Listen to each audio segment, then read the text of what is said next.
Halo Velas, kalian tahu nggak sih mengapa peristiwa Reformasi 1998 merupakan awal dari amandemen UUD 1945?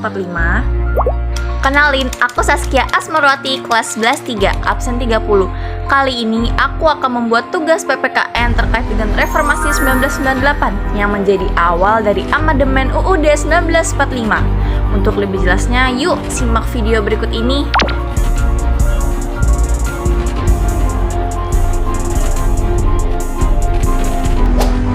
Terdapat dua topik yang akan kita bahas kali ini. Yang pertama adalah amandemen UUD 1945 dan yang kedua adalah peristiwa Reformasi 1998. Undang-Undang Dasar 1945 merupakan konstitusi Negara Kesatuan Republik Indonesia atau yang biasa kita kenal dengan NKRI.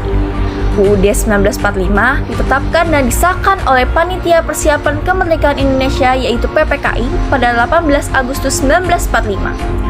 UUD 1945 mulai berlaku pada 18 Agustus 1945 hingga 27 Desember 1949. Kemudian perlu diketahui mengenai amandemen UUD 1945. Amandemen UUD 1945 merupakan perubahan untuk melengkapi dan memperbaiki beberapa rincian dari UUD 1945 yang asli. Tujuan perubahan UUD 1945 yang pertama, untuk menyempurnakan aturan dasar seperti tata negara, kedaulatan rakyat, HAM, pembagian kekuasaan, eksistensi negara, demokrasi, dan hukum. Yang kedua, perubahan tersebut sebagai respon tuntutan reformasi. Tuntutan tersebut dilatar belakangi oleh praktek penyelenggaraan negara pada masa pemerintahan rezim Soeharto. Reformasi 1998. Reformasi adalah era setelah masa kepemimpinan Presiden Pak Soeharto yang berakhir pada 1998. Reformasi mengakhiri kekuasaan 32 tahun Pak Soeharto serta mengawali era baru dalam kehidupan politik dan pemerintahan Indonesia. Pak Soeharto melepas jabatannya sebagai Presiden Indonesia pada 21 Mei 1998 yang kemudian digantikan oleh Wakil Presiden Pak B.J. Habibie. Dalam proses pergantian dari Orde Baru ke Reformasi telah terjadi banyak peristiwa di Indonesia, mulai dari penculikan, orang hilang, hingga demonstrasi besar-besaran yang dilakukan mahasiswa. Tragedi Trisakti menjadi salah satu peristiwa paling membekas sepanjang era Orde Baru. Peristiwa ini terjadi pada 12 Mei 1998 silam, di mana 4 mahasiswa yang sedang demonstrasi menuntut Pak Soeharto turun dari jabatan yang tertembak dan tewas. Mereka adalah Elang Mulia Lesmana, Heri Hartanto, Hafidin Troyan, dan Hendriawan Sie. Latar belakang Reformasi 1998.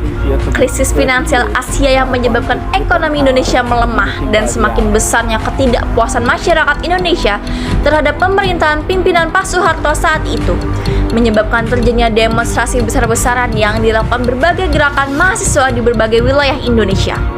Dari luar negeri, Amerika Serikat secara terbuka meminta agar Pak Soeharto mengundurkan dari jabatannya sebagai presiden. Sedangkan dari dalam negeri, terjadinya gerakan mahasiswa yang turun ke jalan menuntut agar Pak Soeharto lengser dari jabatannya.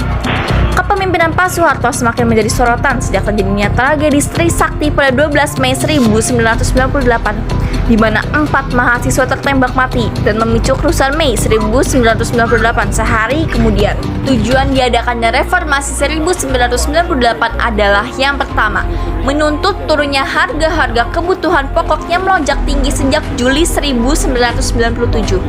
2. Menuntut MPR untuk tidak kembali mencalonkan Pak Soeharto sebagai presiden untuk periode ke-7.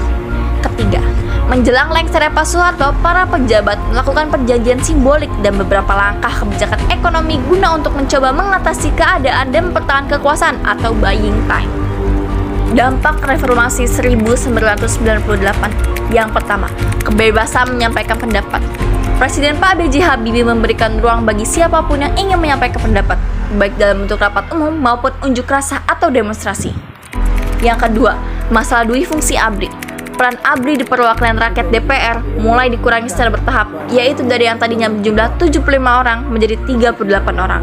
Dahulu ABRI terdiri dari 4 angkatan, yakni Angkatan Darat, Angkatan Laut, Angkatan Udara, dan Kepolisian RI. Namun, sejak tanggal 5 Mei 1999, Polri telah memisahkan diri dari ABRI dan berganti nama menjadi Kepolisian Negara. Istilah ABRI juga berubah menjadi TNI. Yang ketiga, reformasi bidang hukum.